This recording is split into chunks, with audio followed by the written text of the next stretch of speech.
Hi guys, welcome back to my channel. As you'll have seen from the title of the video, today is my July wrap-up, but I'm doing it in a slightly different format to how I've been doing it before. So I've been doing the kind of traditional sit down, show you the book, end of month kind of wrap-up since I started in October, but because I read so many books, this month has actually been, I've read the least amount of books this month, which I'm blaming on the hot weather, but I've still read 10, and it kind of feels like by the time I get to the end of the month, I've kind of maybe lost some of my real thoughts and feelings on the book and the detail of it, and occasionally I've watched a wrap-up back and thought, oh no, I meant to say this about this book and I forgot. So I had to think about it, and what I've been doing this month is I've been vlogging every time I've finished a book. So what you're about to see is all the clips from this month where I have literally just put down the book or finished the audiobook or whatever, and you are getting my kind of raw immediate thoughts on the books. And I kind of thought that would be maybe a better way of doing it, because for me the reason I'm here is to share my bookish thoughts with you, and to give recommendations, and the wrap-ups that I enjoy are the ones where the booktuber is really detailed in what they're saying, and I just didn't want to lose any of the information that I want to give on these books. So we're going to see what you guys think of this. It's now the 3rd of August today as I'm filming.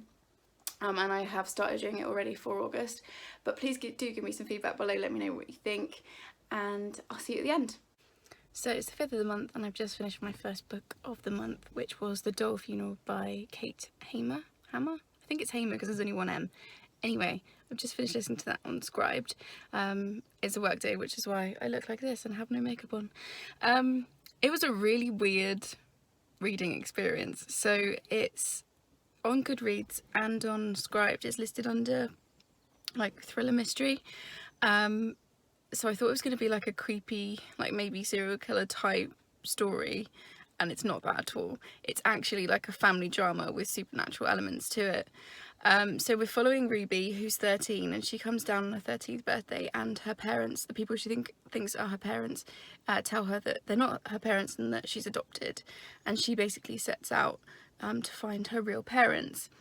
And then we also get, so Ruby's story is set in 1983 and 1984, and then we also get her mother's story in 1969 and 1970, when she is pregnant with Ruby and she's unmarried, and it's basically about what happens to her, and the two stories sort of weave together. Then there's also a supernatural element, like I said, which is in the form of Shadow, who we get chapters from, and for quite a while you don't really know who or what he is, but you do realise quite quickly that he's dead. So that's kind of, without giving spoilers, that kind of tells you a bit about the supernatural element. So it was odd. I kind of enjoyed it. I gave it 3 stars. I think I might have DNF'd it if I was reading the physical book, but there was something really beautiful about the writing that kind of carried me through, and I enjoyed it. Was a full cast narration, and I really enjoyed the narration on the audiobook. So yeah, it wasn't what I was expecting, but if you like kind of lyrical, character-driven family dramas with a supernatural element, I would recommend it. Those things aren't really my bag, so it wasn't really for me. And also the story sort of never, for me, it kind of felt like it never quite got going. And also Anna's story, Ruby's mum, you kind of get it, you're very much in her perspective right up until a crucial bit, and then we don't really hear from her after that, and that's, I always find, kind of frustrating. So yeah, those are my thoughts on the Dolf funeral. Not what I was expecting, and it wasn't terrible, but it's definitely not a mystery thriller. So yeah, that's my first read of the month. So it is the 9th of July. I am, as you can see, dressed and ready for work, and I have decided to DNF a book, which is The Last Testament by Sam Bourne. I've been reading this for a week and a half, and I've only got that far, which is about 200 pages because it's quite a big book. Sorry, the cat's down here. Yeah, it's quite a chunker, but I'm just not wanting to pick it up, and I can feel it kind of pulling me towards a bit of a slump, so I've decided to put it down. It's interesting. I'm sure it would be really interesting for some people. We're basically following a lady that does like peace talks in the Middle East, and there's some kind of religious mystery to it. I haven't really got that far in. Well, I've read like 200 and something pages, there's the cat, but nothing's happening, and it's really slow, and I don't really like the way this author is writing the female protagonist, because he's just making her, it feels like she's being gaslit by the author, so I'm not into it, so I'm gonna put this down. It might have been an alright read like maybe 10 years ago. There's like serious Dan Brown vibes, which to be fair, it does say on the cover, but yeah, it's just not for me, I'm afraid, so I'm gonna put this one down. So it's the 11th of July, I am again in my car about to walk down to the office, and I've just finished The Handmaid's Tale by Margaret Atwood on audiobook. I listened to the version that's read by Elizabeth Moss, who does an incredible job on the audiobook, which was kind of expected because she plays June in the TV series, and yeah, it was really good.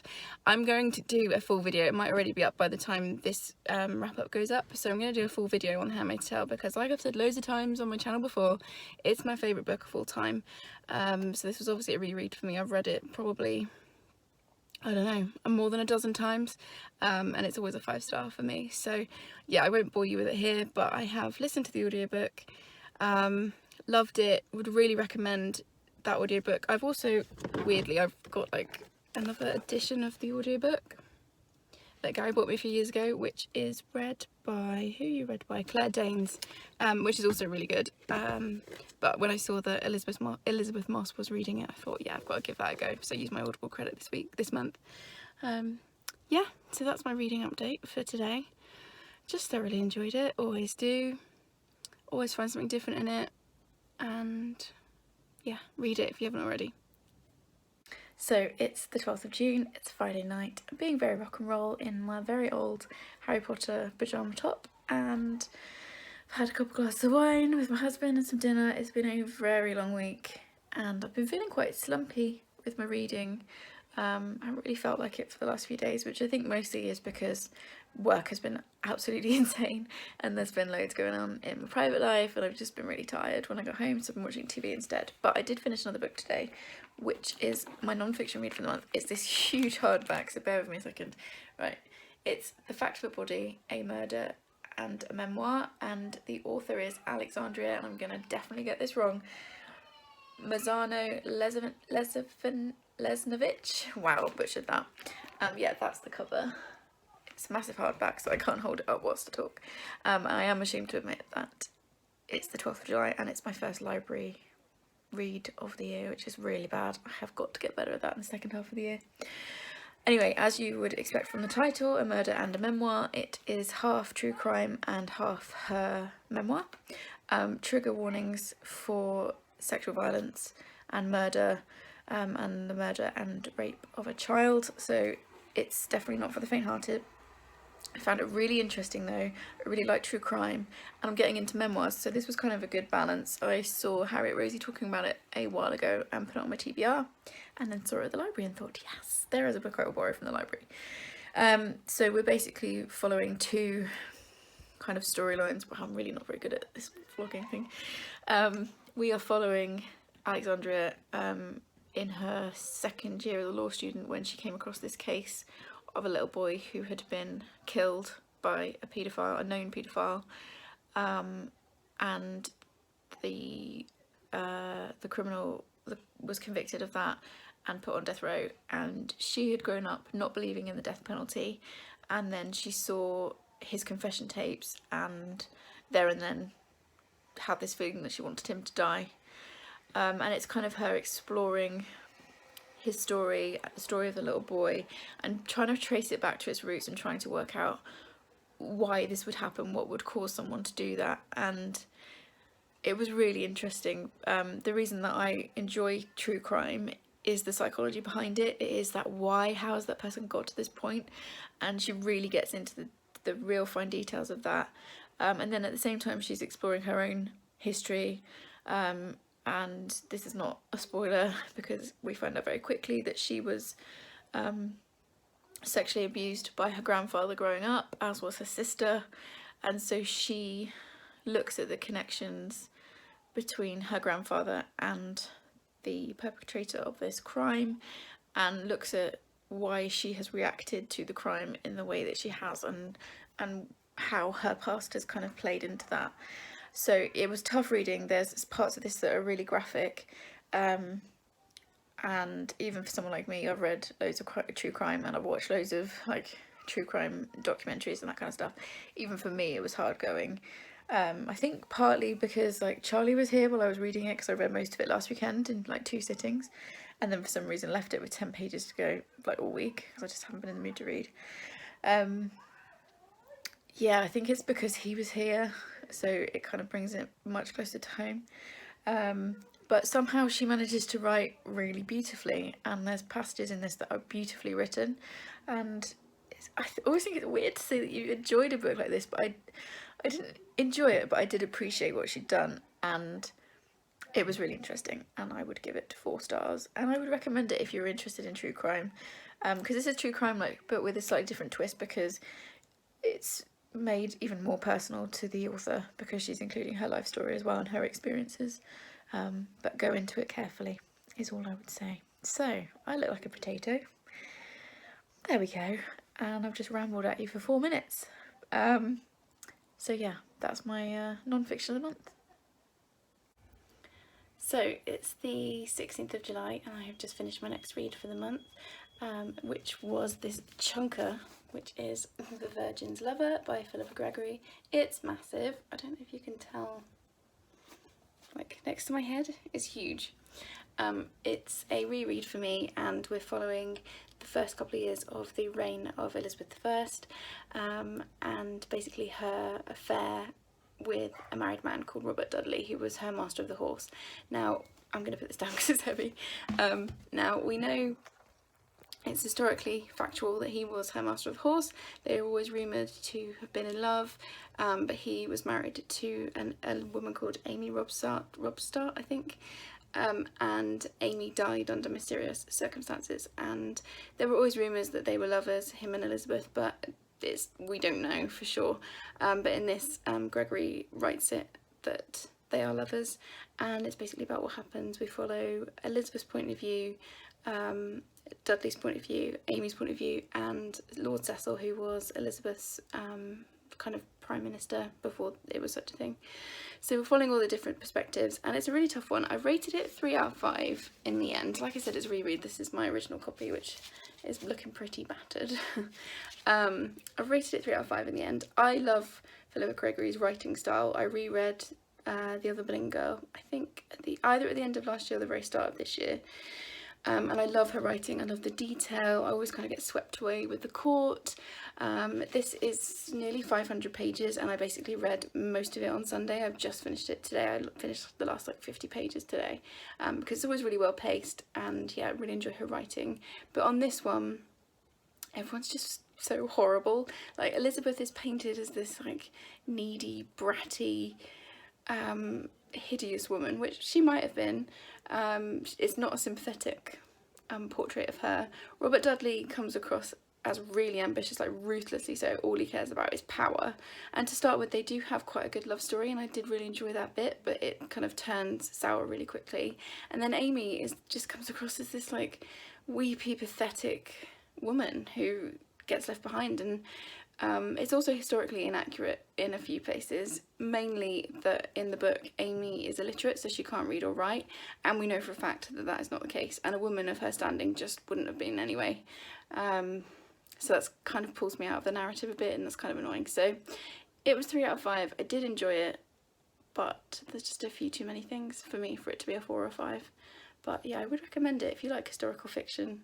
This is quite a fast moving one. It's almost kind of a thriller, like historical thriller, I guess. So yeah, would recommend, but there's just a few things. So another day, another audiobook finished on my commute. I've just got home, so let's hope none of my neighbours see me talking to myself in my car, because that'd be awkward. But yeah, I finished the audiobook of Conversations with Friends with Sally Rooney today.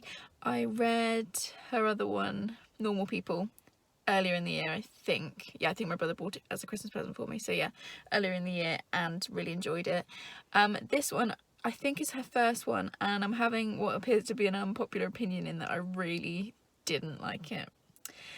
So we're following Frances, who is 21, and she does slam poetry with her ex-girlfriend Bobby, I think. see, this is a bad sign if I can't remember character names, because it usually means I haven't connected. Anyway, the two of them are slam poetry artists, and they meet a journalist and her husband, and Frances starts an affair with the husband. And it's basically about what happens, and it's a weird one because sorry, I haven't developed my vlogging arm yet. I've read other books before, where the characters are having an affair or start an affair or whatever, and I've still connected with them in the story and still enjoyed it. But this one just seemed to be like horrible people just doing horrible things to each other all the time, and nobody was communicating, and I really hate that in books. I just wanted to shake the main character and be like, just talk. So frustrating. There are also trigger warnings for self-harm and depression, so just beware of that going in. Yeah, I gave it 3 out of 5 when I finished it, but I think I might drop it to a 2 because I really didn't like it. I would definitely have DNF'd if I hadn't been listening to the audiobook, which I would recommend. It's on Scribed, and I would recommend that. The narrator does a really good job, but this was definitely not for me. It felt very slow, very dry. I didn't connect with anyone. I didn't like anyone. I didn't care. Yeah, I didn't like it. That got a bit ranty, didn't it? I'm really disappointed because I liked Normal People, and I also read her short story last month or the month before, which I cannot for the life remember the name of right now, which I also really liked. So I had quite high hopes for this, but yeah, not for me, I'm afraid. So it is the 20th of July and I have just finished this book, Dolores Claiborne by Stephen King. My friend Steph lent this to me, and if you've been watching my channel you'll know that I've not had massive success with Stephen King books, although the 2 that I've finished have both been 5-star reads, and this was another 5-star read. So previously finished Misery and Carrie, which I read earlier this year, and Steph lent me this one off the back of the ones I'd enjoyed, and she was right, I did thoroughly enjoy it. So it's really interesting because the way it's written, I've never read a book like this before. It's first person stream of consciousness, so Dolores is talking the whole time. You don't get any interjection from any other characters. It's just her talking and telling her story, and that worked really, really well. I can't really say very much about the plot because it's short, especially for a King. It's 300 and something pages, 305 pages. But basically Dolores is in a police station and she's been accused of a crime, and she starts talking to the police officers, and that's really all I can tell you. Really liked it. It's really creepy, but it's like a slow creeping horror. I will definitely be having nightmares tonight. But you're just really on her side, and once you get used to the way that she speaks, because King has written it in her kind of accent, you can really hear her, and once you get used to the way that she talks, it kind of carries you along. There's no chapter breaks or anything like that, which I don't usually like, but actually it was fine with this. And yeah, just thoroughly enjoyed it, would really recommend it, and what a surprise! I love when a book surprises me in a good way, so yeah, it was a good one. So it's the 21st of July, so it's only 24 hours since the last clip, and I have finished another book, which is A Little Princess by Frances Hodgson Burnett. And first of all, can we just appreciate the edition? Even the back is glorious, and the spine. It's lovely. This is one of the, hang on, let me just find what the edition is called. It's the Penguin in Bloom edition, and I love it. I think they also do Heidi, Little Women, and The Secret Garden in these editions, and I'm blatantly going to go and buy the others because it's just so nice. Anyway, this is the story of Sarah Crewe, who is taken from India to London by her father when she's 7, and she's taken to a boarding school so she can get her education. It's set in, I think, like 1902, something like that, Victorian times. He leaves her there and goes back to India, and she's very wealthy and she's got everything that she could ever want, and she's treated like a little princess, and she's very friendly, and she shares all of her treasures, and everyone likes her. And then on the day of her 11th birthday, a few years later, she gets the news that her father has died, and she's now completely poor. She's got no money, and she's going to have to live as a servant, and it's basically the story of what happens to her. And it's just, oh, it's glorious. It's a 5-star, easily 5-star read. That's why I've read it so fast. Absolutely loved it. It's beautifully written. It's the detail, and it's just like the best word I can use for it is like sumptuous writing, which probably sounds a bit pretentious, but honestly it's the only good description for this. Sarah is a really good character because yes, she's kind, and she's got an incredible imagination, but she's not perfect, and a few times she has to hold on to her temper and remind herself of how she wants to behave. I've watched the film, I think it's the 1996 film, 1995 film, and the ending is different in the book to that film, which obviously I won't give away because of spoilers, but this doesn't quite play out as the film does, although I still enjoyed the end, and actually I think the end of the book is probably more realistic than the film, although I do love the film, although it does also make me sob. But anyway, thoroughly enjoyed this, would really recommend it. I'm really enjoying reading children's classics. They're just a really nice time. So yeah, I've had a lovely Sunday. I started it yesterday, but I've had a lovely Sunday finishing this off, and yeah, 5 stars. So it's the 27th of July, I've got my first finished book of the week. It has not been a particularly fast reading week for me. If you have seen my reading vlog for What's a Girl Gotta Do, you will have seen my week and seen what that was like. But I've now finished my first book of the week, and that was The Familiars by Stacey Halls. First of all, can we just talk about how beautiful this book cover is? Like, the foiling on it is just stunning. I've got a cat climbing around here, so if you can hear him, that's what it is. But yeah, The Familiars by Stacey Hall. I've wanted to read this since it came out. This was lent to me very kindly by my friend Amy. Stunning cover. So we are in 1612 and it's based around the Pendle Witch trials, and I don't really want to say any more than that because it will probably accidentally spoil it for you, which I don't want to do. I was really anticipating this book when I first heard about it on Twitter at the start of the year, and I have to admit I was a little bit underwhelmed. It's a first novel, so I will definitely read more from this author and keep an eye out for her books. Can you hear that child outside? It's hot, so I've got the windows open. Yeah, I was a little bit underwhelmed, if I'm completely honest. I was hoping for something suspenseful, creepy, maybe quite gothic-y, maybe a little bit supernatural. I was also hoping for maybe more commentary on feminism. And this was okay. I think it's more of a domestic drama than anything else to me. Our protagonist, Fleetwood, is the mistress of a big house. She is pregnant, she's had a couple of miscarriages, and she takes on a midwife to help her with her latest pregnancy, and it kind of goes from there. And yeah, for me it just didn't quite get going, and it didn't really go anywhere. So yeah, I've given it a 3 out of 5. It wasn't what I was hoping for, but I will look out for more from this author for sure.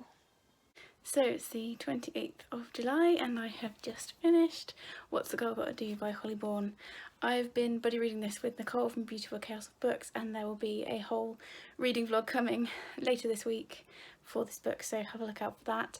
It's the 3rd in the Spinster trilogy or series, because I think there is also a novella that comes after this, and I just adored it. 5 stars. This book follows Lottie. She starts a feminism project at college, which means that she has to call out every instance of sexism that she sees, and then she records it and puts it on YouTube. And I just loved it. It's about feminism, it's about growing up and making choices, it's about standing up for what you believe and what you think is right. It shows the downsides of the internet and trolls and that kind of stuff. There's a really good, I think, a really good romance in this book as well. And yeah, I just found it really empowering. I kind of highlighted a few passages, not actually in my book because I don't write in my books.